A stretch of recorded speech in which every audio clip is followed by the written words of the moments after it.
నమస్కారం మిత్రులారా, నేను మీ సూరన్న. మన మధ్యలో ఆర్జీవి అన్న కూడా రావడం జరిగింది. వాస్తవానికి ఈ భూదాన్ భూముల విషయం లొల్లి మాత్రం విపరీతంగా నడుస్తుంది. మనం ఖమ్మంలో చూస్తున్నాం. ఒకవైపు పేదల గుడిసెల్ని మొత్తం కూలగొట్టి కాంగ్రెస్ ప్రభుత్వం అనేది అరాచకానికి దారితీస్తుంది. మరి అది ఒకటే ఉందా అంటే పెద్దోళ్ళ భవనాలు కూడా భూదాన్ భూమిలో ఉన్నట్టు విశ్వసనీయ సమాచారం, డాక్యుమెంట్స్ పక్కా ఎవిడెన్స్ మా దగ్గర ఉన్నాయి. ఇకపోతే మనం మాట్లాడితే కనుక ఈరోజు పేపర్లో కూడా వచ్చింది, భూదాన్ భూమిలో సామా సామ్రాజ్యం. ఇక్కడ కనిపిస్తుందా, ఎస్ఎస్ఆర్ సామా శ్రీనివాస్ రెడ్డి అని ఇక్కడ క్లియర్గా రాసి ఉంది.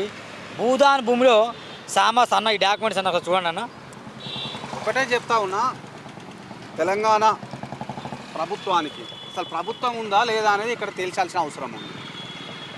పేదలు అంటే బీసీ, ఎస్సీ, ఎస్టీ సామాజిక వర్గానికి చెందిన వాళ్ళు, అణగారిన వర్గాలు, అన్నమో రామచంద్రాన్ని అలమటించే వాళ్ళు ప్రభుత్వ భూములలో, భూదాన్ భూములలో ఒక గుడిసె కట్టుకుంటే అడావుడికి వచ్చి జేసీబీలతో పీకేస్తున్నారు కదా. వాళ్ళు అక్కడ ఆ వ్యాపారం చేయట్లేదు, అక్కడ గుడిసెలు కట్టుకుని రెంట్లకు ఇవ్వట్లేదు.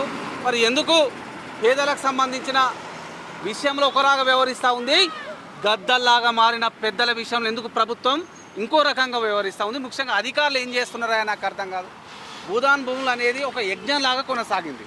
వినోబావ అనే ఒక మహనీయుడు పేదలకు భూమి పంచాలి, నిరుపేదల భూముల్లో కూడు గుడ్డ ఏర్పాటు చేసుకోవాలని ఒక తలంపుతో మరి భూదాన్ భూములను పంచితే వీటిని అన్యక్రాంతం అవుతూ ఉంటే మరి కంచే చేను మేసిందన్న చందంగా అధికారులు వ్యవహరించిన తీరని నిజంగా తీవ్ర విమర్శలు గుర్తిస్తూ ఉంది.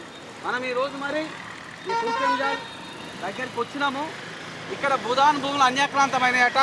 అక్కడ ఉంటున్నది ఎవరు? నిరుపేదలు, బిలో పావర్టీ అంటే కటిక దరిద్రంలో మగ్గుతున్న జనాలు కాదండి. వాటిని అక్కడ కట్టి ఫంక్షన్ హాళ్ళు, కన్వెన్షన్లు కడుతూ జల్సాలు చేస్తూ లక్షల రూపాయలు మరి వసూలు చేసుకుంటూ దర్జాగా ఉంటున్నారట. ఇంతవరకు కరెక్టేనా ఇది? మరి ప్రభుత్వం ఎందుకు చూసి చూడనట్టు వ్యవహరిస్తూ ఉంది? అధికారుల పాత్ర ఎంత ఉంది? మరి అధికారుల డబ్బులు తీసుకుంటారా మీరు చెప్పండి అట్లనన్నా.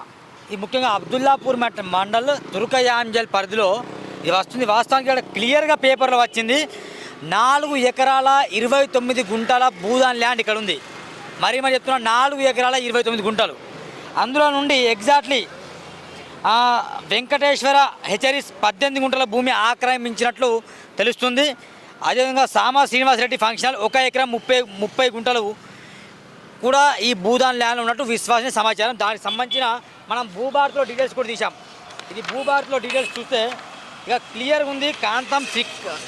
కోంతం శ్రీకాంత్ రెడ్డి ఇక్కడ క్లియర్లీ మెన్షన్ ఉంది, this sub division is market prohibited for transaction అని ఉంది క్లియర్ రాసి. ఇక్కడ ఇలా చూసుకుంటూ వెళ్తే కనుక ఇదని కాదండి, మొత్తం హైదరాబాద్లోనే రంగారెడ్డి జిల్లాలో, మేడ్చల్ మల్కాజ్గిరి జిల్లాలో, ఈ సంగారెడ్డి జిల్లాలో ఎక్కడెక్కడ భూదాన్ భూములు ఉన్నాయో ఆ భూదాన్ భూములు అనేసి ట్రస్ట్ పరిధిలో ఉండాలి. కానీ పేదల పక్షంగా ఆ భూములు వెళ్ళాలి. కానీ ఎవరి పక్షంగా ఆ భూములు ఉంటున్నాయి? ఎవరో రెడ్డినో ఎవరో వెలమ దొరనో వీళ్ళు కబ్జాలు చేసే లక్షల కోట్లు ఆర్జిస్తున్నారు వాళ్ళు. కాబట్టి ఖచ్చితంగా మరిన్ని వీడియోలు ఖచ్చితంగా బహిర్గతం చేయాల్సిన అవసరం ఎంత ఉంది. ఆలోచన చేయాల్సింది ఏంటండి, ఒక గుంటనో 2 గుంటలో కాదు, 4.5 ఎకరాలు మొత్తం మీద రంగారెడ్డి పరిధిలో 26 ఎకరాలు అనుకుంటే తుర్కెంజాల్ పరిధిలో ఉన్న ఇక్కడ ఉన్న 4.5 ఎకరాలు యువడాబస్వం మీద దాదాపు ఎకరానికి 20 నుంచి 30 కోట్లకు పెట్టుకున్నా ఒక 150 నుంచి 200 కోట్లకు సంబంధించిన భూములు అన్యాక్రాంతం అయిపోయినాయి. 200 కోట్లు అమ్మి పేదలకు ఇవ్వండి, వేలాది మంది పేదలకు లబ్ధి చేకూరుతుంది. ఒక ఇల్లు కట్టియొచ్చు, మంచిగా వాళ్ళకి కావాల్సిన సదుపాయాలు ఏర్పాటు చేయొచ్చు. ఇక్కడ మా అన్నలు కూడా ఉన్నారు చాలామంది, రెక్కాడితే కానీ డొక్కాడిని ఎంతో నిరుపేదల మందికి ఆపనాశం అందించవచ్చు కదా. ఖబర్దార్ అని హెచ్చరిస్తూ ఉన్నాయి, వదిలిపెట్టే ప్రసక్తి లేదు. గతంలో కూడా అనేక పోరాటాలు చేసినాం మరి భూములను కాపాడాలని. అది ప్రభుత్వ భూములు కావచ్చు, వక్ భూములు కావచ్చు, చెరువు శిఖం భూములు కావచ్చు, బఫర్ జోన్ భూములు కావచ్చు, కాంతి శీకులకు సంబంధించిన భూములు కావచ్చు, ముఖ్యంగా భూదాన్ భూములకు కావచ్చు. ఎందుకంటేనేమో పాప ఆ పెద్ద మనసు నిరుపేదలకు ఉపయోగపడాలి, వాళ్ళు అక్కడ వ్యవసాయం చేసుకోవాలి, బుక్కెట్ భూగ తినాలని ఈ భూములని వాళ్ళకి ఇస్తే వాళ్ళని బెదిరించి అక్కడి నుంచి పంపించేసి ట్రస్ట్ భూములకు తీసుకుంటాం, ట్రస్ట్ పరిధిలో ఉన్నాయి, మరి పేదల కోసమే పనిచేస్తామంటున్న ట్రస్ట్ బోర్డు ఏం చేస్తుంది? మరి గద్ద లాంటి పెద్దలు తన్నుకపోతున్నా ఎందుకు నిమ్మకు నీరెత్తినట్టుగా వ్యవహరిస్తున్నారో అధికారులు చెప్పాలి. మరి దీన్ని వదిలిపెట్టే ప్రసక్తే లేదు.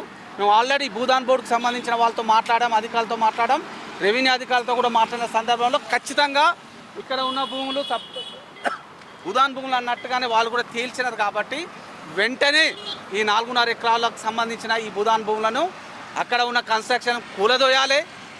ఆ భూములని భూదాన్ బోర్డు కావచ్చు, లేకపోతే రెవెన్యూ సిబ్బంది వెంటనే ఆక్యుపై చేసుకోవాలి, దానికి ఫెన్సింగ్ నిర్మించాలి. అవసరమైతే ఈ రంగారెడ్డి జిల్లాలో ఉన్న గూడు లేని పేదలు ఎవరైతే ఉన్నారో తీసుకొచ్చి ఇక్కడ ఇల్లు కట్టియండి. అనేక మార్లు వార్తా కథనాలు వస్తున్నాయి పేపర్లలో, కానీ అధికారులు మాత్రం నిమ్మకు నీరైతే మొద్దు నిద్రపోతాను. మరి అబ్దుల్లాపూర్ మెట్ ఎంఆర్ గారు, తహసీల్దార్ గారు సమాధానం చెప్పాలి, జిల్లా కలెక్టర్ సమాధానం చెప్పాలి. ప్రతి ఒక్కరు కూడా దీని మీద స్పందించండి మిత్రులారా. ఇది ఆల్రెడీ ఎఫ్టీఎల్ బఫర్ జోన్ పరిధిలో ఉంటుందని వాస్తవం ఉంది. ఏవి రంగనాథ్ గారు కూడా గతంలో చాలాసార్లు ఇక్కడ వచ్చారు, సందర్శించారు. మరి ఎందుకు మరి మౌనంగా ఉన్నారో సమాధానం చెప్పాలి. భూదాన్ బోర్డు కూడా క్లియర్గా చెప్పింది ఇది నిజంగా భూదాన్ భూములే అని. మరి ఎక్కడ మిస్టేక్ అవుతుంది, ఎందుకు మౌనంగా అవుతుందనేది ఇక్కడ కీలకమైన ప్రశ్న. ఏదేమైనా ఆర్జీవీ సూర్య టీవీ ఖచ్చితంగా ఇలాంటి భూముల విషయంలో పోరాటం చేసేసి పేద ప్రజల గొంతుగా పనిచేసేని రూఢిగా నమ్ముతున్నాం. చివరిగా చెప్పేదంటే వెంటనే యుద్ధ ప్రాతిపాదికన మెరుపు వేగంతో అధికారులు స్పందించాలి. భూదాన్ అన్యాక్రాంతమైన భూదాన్ భూములను ఫెన్సింగ్ చేపట్టాలి. ఎవరైతే ఇప్పటి వరకు ఆ భూములను ఆక్యుపై చేసుకొని లక్షలాది రూపాయలు, కోట్లాది రూపాయలు సంపాదించుకున్నారో ఆ కోట్లాది రూపాయలను కూడా మిత్తితో సహా వసూలు చేయాలి, మరి పేదలకు ఇవ్వాలని డిమాండ్ చేస్తూ, లేకపోతే ఈ పోరాటం కొనసాగుతూనే ఉంటుంది. మరిన్ని వీడియోలు కూడా అందించే ప్రయత్నం చేస్తాం.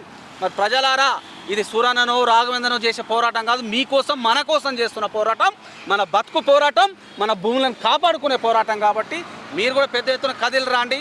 మరి రేపు కూడా మరొకసారి పెద్ద ఎత్తున ఇక్కడికి వద్దాం, ఈ భాగవతం ఏందో బట్టబయలు చేద్దాం.